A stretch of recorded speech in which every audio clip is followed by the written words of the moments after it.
just repping Canada. Roots. Classic. Get buy some Olympic merchandise. Get to do an old favorite here.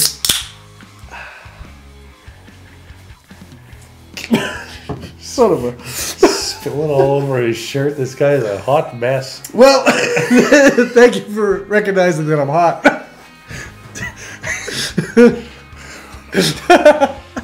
That wasn't the point, was it? No, it was not. What's happening, party people? Welcome to Punchboard Party. My name is Daniel. This is Father Greg, and we are doing the thing we do every month, which is we talk about our best board game of the month. The best board games that we played in the month of November. So we're just going to kind of zip through this. So as always, in the comments down below, please tell us what games you played last month and what you really liked and what was your favorite. We want to engage with you in the comments down below. So why don't we... Where are our dice? We did that. I got a 7. Okay, we're gonna roll for the. Stop I got it! 6. Okay, you choose who goes first. Sure, I'll go with something that's neither new nor hotness. It's Cloudspire. Cloudspire. I talked about this last month. This is like, yeah. Oh, man, I do like this game, but I kind of finished up like a certain like solo scenario campaign of it, and I was like, cool. Now I'm ready to pack it up and put it on the shelf and probably never play it for at least another 2-3 years. Right. But yeah, I mean, man, I don't know. I continually vacillate on this. Sometimes I'm like, I gotta get rid of this game. But I open it up and I'm like, it's so good. Why would I want to get rid of it? This is delightful. It seems like a waste of space as far as it's huge. Oh man, it's so heavy. All right, so again, you know me. I get onto a game and I play it quite a bit. So the first game I played in November was Glass Road. Nice. Just loving that Uwe Rosenberg streamlined everything that is Uwe Rosenberg compacted into a 60-minute experience. Mm-hmm. And I just really love this game. You're kind of it's a double guess, double bluff, double think kind of game where you're trying to choose cards in your hand that your opponents won't choose and some that your opponents will choose, and you're trying to strike a balance between those. And if someone else plays a card that's in your hand, it gets pulled out of your hand, which means that it might not be in the right order for what you're trying to do, or maybe it's perfect. Maybe you just had it there just in case that would happen. Mm-hmm. And so just the timing and the accomplishing, and you're really eking out victory points in this game. But I was really enjoying this because I was getting better each play. Recently played this and went right back to like a 10-point score. So you get out of the habit and you really lose it. So. But I was getting to the 25, like 27-point mark. Mm-hmm. I was like, yes. So Glass Road, beauty of a game. It was my best of the month last month. Let's see if it retains its title. Cool. The next game I played was Merv, the Heart of the Silk Road. I want to play this so bad. Almost did. Yeah. I got caught up in video editing. I know. And this is a game where, like, when I went to purchase it, there's a store that sells, like, board games, but it also sells like a bunch of other stuff, so I never really know how many of the staff actually like know board games. They sell like comic books and figurines and like all kinds of other stories. Stuff. Yeah. Great store. Anyway, so I picked it up there, but like as I was like the girl at the counter, she was like, "Ooh, this is really pretty," and I was like, "Yeah, it does look." And like on the board, it does. It's just got a really really nice aesthetic. And same thing, there's a lot of like different little tracks that you're kind of trying to go down, but yeah, so there's just a lot of like different paths to victory. You can go build the mosque, you can go and like invest in just like kind of like round upon round scoring. Like you can kind of work at this like scoring income that kind of happens, or you can just sell a bunch of goods, or you can just go pick up a bunch of spices from the caravan cards. And then in the middle, in the middle is like, yes, this thing where you're trying to ideally get all of your buildings in like the same row and or column. Okay. But sometimes like I don't know, like you do want them all in the same, because when you get around, you can like activate like all of the buildings in a column. But like I could even land on your really good column and activate like all of your buildings if I wanted to. Okay. So there's this kind of thing where like you're all kind of creating this this grid, but you're sometimes like okay with activating other guys' buildings. They'll get a little something from it. Okay. But you know, you're kind of like, yeah, sure. You've spent a lot of work making sure all of your blue buildings are kind of nicely lined up. I'll just hop on and. That's neat. The only, if I have one little tiny complaint, is that there are gray cubes, which are a type of cube, and it's funny, these cubes have no, like, they're not called silk or cloth. They're just literally called purple and gray cubes. Like amazing. It doesn't make any like pretension about like hey, this is actually cinnamon. No, it's just a brown cube. That's literally all it is. Yeah. But like, there's this white cube, and the white cubes are wild. On the iconography, it's sometimes a little tough to tell what is a gray cube and what's a white cube. Yeah. But most of the time, if you see it on an icon, it's always a gray cube. Yeah. Except when it's not. Right. Okay. Good. But other than that, it's a great little game. I returned to a classic, Abyss. Whoa! Got Abyss played, and it's still just gold, man. Like the player interaction that this brings to the forefront is just really great, because every turn you're forced to pay attention to what other players are doing. Because if you are drafting cards, you're revealing cards, and all the other players have an opportunity to take those cards before you do by paying you a pearl. So it's your main kind of way to get income, but at the same time, you're kind of at the mercy of what they take for what you can get. And yet, there's kind of a saving grace where there's these monster cards that show up, and so that allows you to kind of break the cycle, and you get to choose whether you're going to fight the monster or not. Yeah, I should play this game again. The art is beautiful. So good. Just really evocative. And it's a race to kind of buying a certain number of these lords, these cards that have special abilities on them and get you points and these kinds of things. And when you get 3 keys in the game, you unlock a environment kind of thing, which is like an endgame scoring thing. Just a lot of, very smooth and relatively quick playing. Yeah, everyone at the table really enjoyed themselves, and we were really kind of chomping at the bit, like, oh, are you almost done? Like, you almost got 7 lords. Like, I gotta hurry up here. There's a really good arc. You gotta love a board game that doesn't put its title anywhere on the front cover of the box. That's right. Just has a big ugly face. That's right. Like no like name, no abyss. It's like, what is this game? I don't know. You don't need to know what this game is, because you're gonna love it. Abyss. No, I love it so much. I think it's amazing. Cool. My next one, if you watch our Best of 2022, you will see it pop up, and that is Fields of Arle. Nice. So yeah, just like I say, this game, I get Uwe Rosenberg. This is like his love letter. Like, this is a game you can tell that he put everything he had into it. It's got so much like little care attention, all the little details. It seems like, honestly, Arle seems like a cozy but like miserable place to live. Like just like there's like cold fishermen on like a North Sea. Like, you know, it's just kind of like that biting cold wind that comes off the sea. Maybe something like Halifax. I don't know.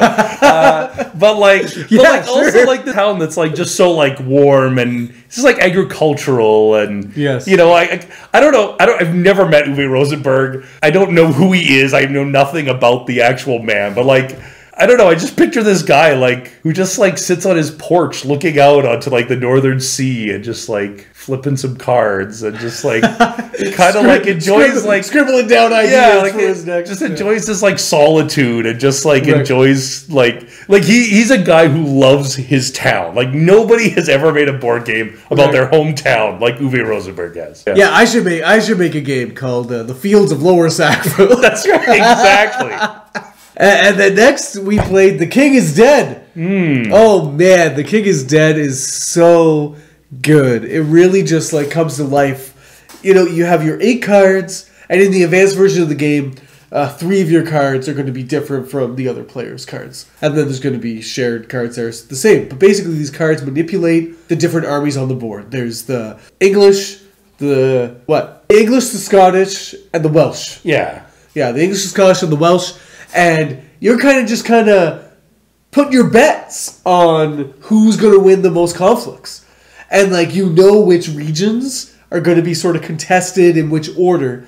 And so you get to sort of make things the way you want them to be for when that comes up. And then it's either you play a card or you pass. And when everybody has passed in a row, then you contest the next region that's up for being judged. And then whoever whatever military has the most cubes on that space gets control. And you just keep on doing that until one of the armies has the majority of control. And then if you have the cubes, and the most cubes of that army, then you win the game. Because every time you play an action card, you also remove a cube from the board.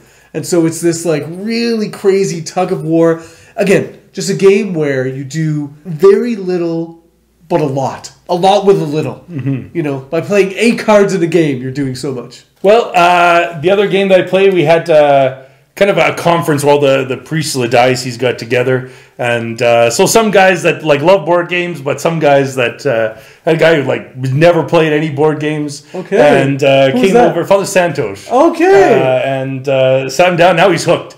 But we played It's a Wonderful World. Wow, And, what a game to get to the table there. Yeah, so brought it out and we had a great time with it because it plays like up to, I think we did a full 6-player game of it. Okay, with the expansion, can you do 6, I guess, because it's 5. Maybe 5. Maybe that's what we did. Maybe Okay. 5. But I do have the expansion, yes, and you can go up to 6 with that. But I think maybe we were just 5. But yeah, just a really kind of nice, just a great game. And yeah, like this guy, you know, it's obviously it was a little bit of a learning curve. Yeah, you know? I'd say. I think I won, but like they all enjoyed it, right? Yeah, They no were like, mercy. No. But yeah, no, really well. Went really well. That's awesome. No, it's really good. Next up, I'm just going to go through these next 3 in a row. Okay. Because these were just games I played with my kids. We're starting to play with the kids more. Mm-hmm. It's getting fun. So I've talked about, one of these before, but we played My First Carcassonne. Nice. Love My First Carcassonne. Mm-hmm. It is such a good implementation for a very young That's age. right. Like so young. So you got tile, you just put down that tile, and it has the roads, but then and every road connects. There's no. That's right. You never have to worry about. You don't have to worry where the about tile not actually connecting. works. But then there's like a yellow character running, or a purple character running, or whatever the case may be, and you're one of those colors. And so then when you ever kind of cut off a road, you then place your color meeples on any of your color characters that are on that cut off road. And then the first player to get rid of all their meeples wins. What a great just first Carcassonne idea. Right. My youngest actually loves this the most. Like Owen doesn't love it as much. Ethan just loves this. And like he's fairly competitive with it. They've kind of gotten, we kind of like to kind of help them strategically. We say like, oh, do you want to cut off your road? But now that's what they think they have to do. Like they're always like when they find an end, they're like, yeah. And it's like, no, well, maybe not yet. Like maybe you want to build this out. Like Right. this tile also has one of your colors on it. So maybe you want to like build out that road a little bit more with your color on it. But, you know, a fun, really quick, like 10-minute game, not Right. even, like, yeah. It is a nice introduction, though, to like a strategy game for kids, and it's funny to see, yes, how their brains work because they're like they're happy either like yes to just finish a road, even though like you're like no, if you finish that road, like I'm putting down more people than you are. I've got 2 guys on that road. You don't want to finish that one. That's right. Or they're just like. Or they just put their tile, like, I don't know what goes through their mind, but they're just like, I just want this tile to turn. And you're like, all right, super, right. all right, cool. But it's a great learning space. And then we played Spotted again. Nice. Just like, this game, it's such like, you know, people call Death the Great Equalizer. I think Spotted is the real great equalizer. Because I just look at those cards and I just go, boo. Like, I just can't. I'm like, I don't know what my match is. I can't see it. Like They just slap it down. Spider! Yeah. They do such a good job of like there's a bunch of objects that are the same colors. Like there's color schemes of objects. So then you get thrown off by looking for a color, but then you're looking and there's different sizes of the images. And it just sends your brain for a total loop. And so yeah, the kids can do just as well and get just as stuck as the adults. And it's cool. I was nervous to do this, and it worked out okay. We had to do law of guiding, and we kind of fudged some rules, but we did Ticket to Ride My First Journey. With the boys, and Owen got a little bored. We went through. It was a little long for him, but still relatively short, and really does streamline that Ticket to Ride experience. They just kind of wanted to just like put out trades, so we had to keep on like being like, no, you want to actually find more cards. Like you're onto something. You just want to like pick more cards and get these. You know, it could be a little frustrating. Like I could feel the frustration through the kids of like, can I play now? No, you still don't have what you need yet. Like, you know, keep going. So that was a little bit like, So we'll just go back to My First Carcassonne for now. But Ticket to Ride My First Journey, have it in the wings. It's good. Nice. Yeah. It's fun to get to that time where you can begin to bring your kids into board games. Yeah, I'm really enjoying it. Next game I played was Honey Buzz. Okay. So I played this with a few friends, and just a really interesting, like, I don't know, polyomino. I mean, it's polyomino. It's not like your Tetris pieces, but yeah, like you're just kind of like trying to place them, trying to create these little singular open spots that you're trying to kind of line up around. And when you do that, you get to activate everything around it. So each little tile has all these little icons, and some icons let you get pollen. Others make all your pollen produce honey. Other ones let you sell the honey to the bears. And then the other ones let you go out and get new bees. And the other ones just give you just straight up victory points. Yeah, just a really like fun game. Play this too with like some like I'll say relatively sort of newer gamers. Yeah, when I pull this out, like it just has that like appeal that they're like, oh, this is really cute. Like this is really nice. It's beautiful. There's like bees everywhere. I can get into this. And the components are really like almost like gummies. They are. Yes, the honey. Honey looks tasty. Mm. Yeah. do your weird. I've never known that there was so many different kinds of honey. You know, now I really want to know like where my honey came from. I don't even know. Like I just buy honey from the store, but now I want like acacia honey. Like I want like wildflower honey. I want very specific types of honey that has come from very specific types of nectar flowers, because this game has told me that those all taste differently, and I want to like verify that. I want to know. That's Can you show me? I want to know all the different honeys. No? Okay. Super weird. Sarah wanted to play a game with me, and she brought up Luxor. And so we played a nice 2-player game of Luxor. Sarah and I really love this game. I think it works excellently at 2. It works excellently at all player counts. I really love it. I'm a big advocate for this game. It was nominated for the Spiel. I think it deserves a nomination. I think it fits really well into this. You got to like temper your expectations for what you're getting into. Like it's just this is a family game through and through. Like this is just like you got your hand of cards. You can only play from your left or from your right. When you draw cards, you put them in the middle. You're moving adventurers around just a spiral track. It's a roll and move essentially, and but you get some choice in it. But I really like that kind of like focused, limited, tactical decision making, and we had a really good time going back and forth. Nice playing that game, and I eked out the win. I got stuck with like you get points by getting sets of 3 different artifacts, and I kept on getting that blue crocodile statue. Yep. I just had like 5 of them and nothing else, and I was like, how am I gonna like? So like the last quarter of the game for me was like this big like comeback where I was able to like fill in my sets. Getting all those wild tokens. Yeah, just really kind of making it work for me. So it was a lot of fun. Really good game. Nice. My next one was Gugong.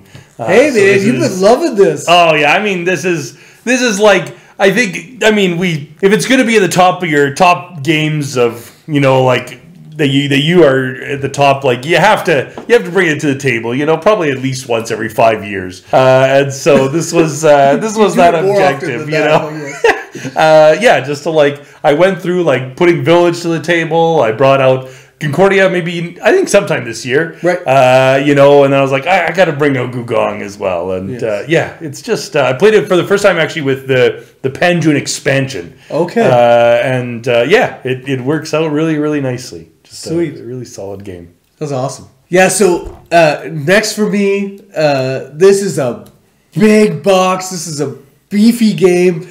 This kind of was all the rage a couple years ago, and then kind of was hard to come by, and now it's had a kind of printing, and this is Dwellings of Eldervale. And so Dwellings of Eldervale, this just comes at you with everything. It's like worker placement, it's moving up tracks, it's battling and conflict, and it's monsters moving around the board into your territories. It's like area control-ish, like it's tableau building, like everything's just coming at you fast and furious. But the core of this game is that there's these element tracks and the tiles that are on the board that make up Eldervale, and the cards that you build your tableau with all correspond to the element tracks that are kind of in the middle of the board. And to move up these element tracks, then your cards and your dwellings that correspond to that element track, you're going to get that number of points at the end of the game for like how high you went up that element track. So if I get to the 5 that I'm making on the purple, if I make it up to the 5 on the purple, then I'm making 5 points for every dwelling on a purple tile. I'm making 5 points for every purple card I have. I'm making, so like the synergy is just like there. And then there's these magic cards, and they have endgame scoring opportunities, they have mid-game scoring opportunities, they have like break the rule opportunities, and so they just like mess everything up. So like you don't know how many points people have. At the end of the game, they're just like, okay, and now I get 12 points for this, 5 points for that, you know, all these, but they give you all sorts of little goals to accomplish throughout the game. And the battle system, so this is what's going to be make or break for people, is the battle mechanism. So you go into a tile where there's another worker of an opponent, then you trigger a battle, and how the battle works is that you're going to roll dice depending on the workers that you have on that space. So like your dragon, you can roll 3 dice for, your regular workers roll 1 dice, your warrior rolls 2, etc., etc. And then you just roll your dice, and it's just a single die with the highest number wins the battle. Wow. So I love it because it just like, boom, it's just like, battle's done. There's no back and forth. There's no re-rolling. It's just like determined. And if there's a tie, you just go down to the next highest, and you compare those, and just until there's one single. Does the loser just like lose everything? But like it's not so bad. So loser, yes, all of their units go to the underworld, but they get a sword for every person who goes to the underworld. They're not able to use those workers when they pull back for their worker placement tableau, which is also a cool thing. When you pull back, you get to place your workers on your card tableau to get more things, which is fun. They don't get to use those guys, but then they immediately go back into their worker pool for the beginning of their next turn. So it's not super punishing. So, but I can see how some people might be like, oh, like it's so lucky, like because like you can win the battle with 1 die if you roll a 6 and the other player rolls 5 5s. Right. But Dwellings of Eldervale is so good. I love it so much. Cool. Box art is really nifty on that one too. The art is so cool. Cool. Next game I played is another favorite of mine. That's Hadara. Hey, so just a nice little... Welcome back, Hadara. Nice just a card drafter, just drafting cards around a table, picking them up, and normally I try to have a strategy of like diversifying, having a little bit of every card. This time I was just like, I'm just gonna focus on like one type of thing, and every blue card that comes, I'm just getting rid of it. I don't care. I don't need a single blue card. Wow. And just tried to do that, and like they both work. Like it's a really kind of interesting thing. You can diversify, or you can just go all in on one thing, and both are acceptable strategies. Like I love that works out. That's the mark of a great game, I think. Okay, so then we were in Ontario, and so we just played kind of simple games with family. One of those being Skull King. Sarah's dad and his wife, they both asked us, like, almost as soon as we got to the door, did you bring that card game with you? Right. Sure did, Pops. And so we just played some trick-taking goodness. Just rocking and rolling that. Like, oh, man, scoring mega points. Yeah, so good. There was a whole joke about they gave us some Christmas money, you know. And then they said we were thinking about, like, playing a game of Skull King for this money, you know. I'm glad we didn't, because we didn't win that game. So Skull King, really fun. I love games that I can have in my pocket that they scratch sort of the like mature gamer in me, but they're super accessible to people who have just played cards their whole life. Right. Yeah. So Skull King is a fan favorite of mine. Nice. My next game, King Domino. Cool. Just this game, I mean, it's just fun. It's very good. You just take a tile, draft a tile, put it down, score some points. Little 5x5 grid. This game doesn't pretend to be something that it's not. No. This game doesn't it's not Foundations of Rome that like puts it in a giant ass box. Although there is like a giant edition of King Domino. I had it for a while. I had to get rid of it. It was just like obscene to try and get to the table. I just love King Domino. No, well, there's stroke of genius of design in this game in that simple, like when you draft, when you're going to take a tile that has the potential of giving you more points, you're going to draft last the next turn. And just that simple kind of rotation of if you want to go first next, then you take a kind of crappier tile, and you kind of got to play that game throughout, kind of ebb and flow. Really cool. King Domino is great. Nice. All right, so in the trick-taking world, so I played this game with Sarah's older brother, Will, when we were staying with them. Jekyll versus Hyde. Right. And again, it was kind of one of those things where it was like, the wheels in his head were kind of like turning, like what, like, you know, like when you set the different colors for kind of trump, because this game has a thing where like you can't really slough anything off, because when you don't have the matching suit and you play offsuit, then your card is more likely is going to be trump, essentially. And so it's very interesting. So seeing him kind of get his head around that, and then kind of seeing like, okay, so like, I don't necessarily want to win everything or lose everything. I love this game. I think it is just so good to be able to... Because again, I love games that you can win in a non-traditional way. Like that you can win by losing. You know, I love being able to just force an opponent to win all the tricks or whatever. Basically, the thing about Jekyll versus Hyde is that one of you wants to have both players winning 5 of the tricks each, while the other player wants to create the biggest gap. So either wants you to win all of them or lose all of them.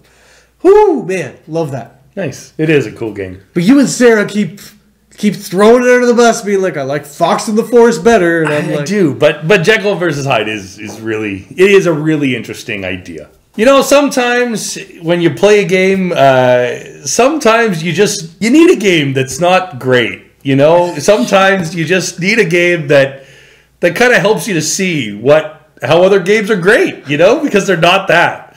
And this is a game that I've seen.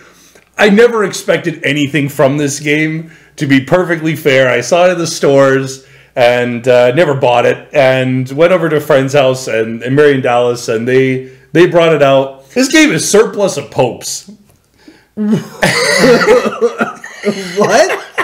A surplus of popes. Okay. You get to be your own. Somebody bought this for them because they were like, hey, you're Catholic. This will probably be funny. This is just a terrible game. My God. This is like something awful. Like, do Mary and Dallas like it? No. Okay, We all agree this was terrible. Like this is... So it's like meant to be like... It portrays itself as like kind of like just a humorous kind of like quirky... Right. Adventure. And like you're like, okay, if it's like, you know, a game that's kind of funny and it's about like, it's probably like irreverent or like, but it's not. It's just really lame. It's basically you play a card, your card either gives you points or it does something bad to somebody else. Okay. That's it. You just keep going around. Whoever's got the most points at the end wins. But like the bad cards are like, you're kind of fat and your yoga pants don't fit. And then you put down a card, be like, yeah, but I got a really sweet boat. Okay, so then it comes back to me, and I go, I stayed out too late at a party, and then it comes back to you, and you say, I'm gonna make it so that your nose is runny, and that's the whole game. Like this sounds stupid. What is this? It's like I would have like preferred it if they were just like insulting humor, but it's not like there's very little that's like actively like really like, oh, that's like mean. It's not like Cards Against Humanity, or it's not like it's nothing like that. Well, it's this just sounds like you want to be playing Flux or something. Like if you're something dumb. It's just like a weird like. And like there's a bunch Guillotine. of games like this. Exactly.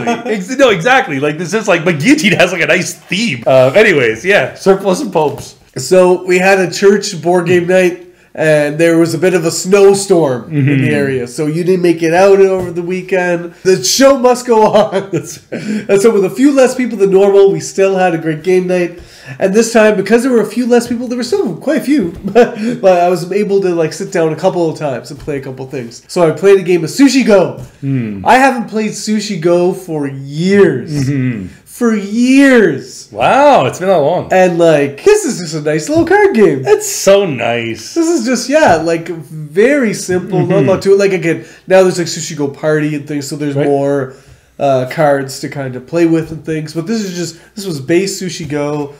Just like dumplings, sashimi, nigiri, like maki rolls. Like that's some chopsticks that made everybody really confused. Nobody knew what to do with the chopsticks. Nobody knows. They were like, how does this work again? No, so you just like play it down, and then when you want to keep 2 cards from your hand, you just pick it back up and you take the 2. What? Like, it was just really annoying to try and explain chopsticks. So, Phil Walker Harding, you're the worst. But that game makes me hungry. Every time I play a game, I desperately want to go out and eat all you can eat sushi. My last game of the month was a Vladimir Suchy new release of 2022, Messina 1347. Wow, is this about the plague, like the epicenter of the plague? Yes. How did you know? Wow. Well, you have to be some kind of idiot not to know that. Yeah. So Vladimir Suchy, I don't know if this is purposeful, but like all of his games now have like something and then a year. He's like Pulsar 2849, Messina 1347. I don't know what. The game is just it's so delightful. It's like, I mean, I don't know if the plague's an attractive theme, but the theme works really well. Like it's a kind of a nice unique, like right? You're going around and you're saving people from the plague. You're bringing them into like these quarantine houses. They're moving from the quarantine houses into like your estate. You're then moving like this dude around your estate, and when he moves into their neighborhood, he activates them, and they give you gold, or they upgrade themselves, or they help you build buildings, or all kinds of different things. And then there's a nice end game scoring. Like you kind of invest in what you want to score points for at the end of the game. So you can like move up, kind of like you were saying with Dwellings of Elderville, you can like move up a track. And so if you move up this track, all of a sudden your buildings are worth 2 points. And now all your buildings are worth 3 points. And now all your buildings are worth 5 points. Or you can move up the boat scoring track, or you can move up this. So you can kind of like choose which things are going to be worth more for you throughout the game. It's really, really, really interesting. I say this is like Vladimir Suchy. Like I had played like the Prodigals Club and stuff like that, and like Last Will, but like his new stuff. Oh man, his little like new company, Delicious Games. They are producing some bangers. Banger after banger after banger. Sorry, hey wrestling fans out there. So the last game I played this month was Curse Court. Sat down and played a nice game of Curse Court. And you know what? This was nice. And it might have been because we were playing with people that didn't really know how to play the game or hadn't played the game before. So they were making things really obvious about like what they had. So it felt like, I felt really smart. I was like, oh, well, this is definitely a thing. And like, oh, this definitely happened. And so I did quite well because I was able to kind of see what people were doing. And people were a little reluctant to bump people off and stuff. So it was just sort of like a easy little fair. A friendly game of Curse Court. A friendly game of Curse Court. Imagine that. Wow, I can't. So I really enjoyed it. Cool. So, party people, those are the games that we played this month. And now we are going to tell you what our best board game of November was. Father Greg, what was the best board game that you played in November? Yeah, well, I mean, it was probably Surplus and Popes, right? No, throw the lines. My best of the month was Messina 1347. Nice, 1322. Yeah. Got it. Messina 1222 to Messina 1593. That's right. Okay, that's right. That'll be the expansions, you know. Different years down the line. Oh, so that's it. And for me, my best board game of November was Dwellings of Eldervale. This is just a masterpiece. It truly is. And I'm excited to really sink my teeth into this and really kind of get some more games of this played. So, party people, let us know down below what the best games for November were for you. What did you play? What did you love the most? And if you enjoyed this video, please like the video, comment down below, like all those things. All the interactions with these videos help the algorithm kind of see these guys are all right and kind of push us. So help us, get us kind of into other people's lives. And until next time, party people, go and have the best day.